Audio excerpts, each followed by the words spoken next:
Hello, আসসালামু আলাইকুম guys, সবাই কেমন আছেন? দেন বিষয়টা হচ্ছে কি, আজকে আমরা চলে আসলাম পটুয়াখালীতে।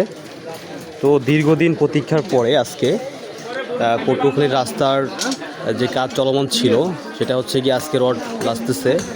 তো ইনশাল্লাহ আশা করা যায় যে ঈদের আগে, কোরবানির ঈদের আগে এই কাজগুলো সম্পন্ন হবে।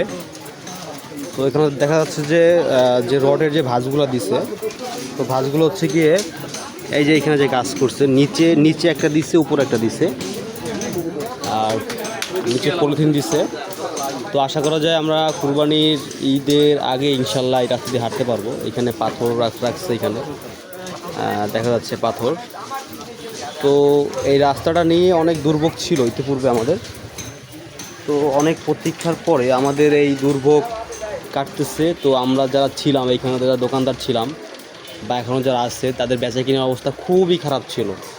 তো সর্বসাকল্যে বিষয়টা হচ্ছে গিয়ে এখন রাস্তাটা হয়ে গেলে সবার বেচা কিনে ভালো হবে, আগের থেকে অনেকটা ভালো হবে।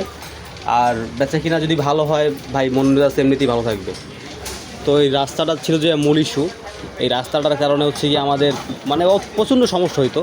তো এইখান থেকে একেবারে পুলিশ ফেরি পার হয়ে প্রায় 1.5 কিলোর মতো জায়গা এটা হচ্ছে খনন করা হয়েছে।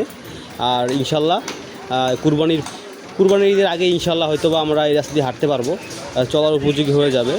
আর ঈদের পরে ইনশাল্লাহ গাড়ি চলাচল করবে। তো আপনারা যারা জানতেন যে সদরের রাস্তা বন্ধ ছিল, তো ঈদের পরে কিন্তু আপনারা ইনশাল্লাহ চলে আসতে পারবেন।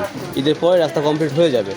তো কন্টিনিউ এই ধরনের ভিডিও পাইতে হইলে বিশেষ করে আমাদের পেজটিকে ফলো করতে হবে, লাইক করতে হবে, কমেন্ট করতে হবে ভাই। তা না হলে তো আসলে ভিডিও বানানো আসলে যায় না, আর ভিডিও বানাতে মনও চায় না। তো আপনারা যদি ভিডিও লাইক কমেন্ট করেন, সেক্ষেত্রে হচ্ছে কি আমরা আগ্রহী হই।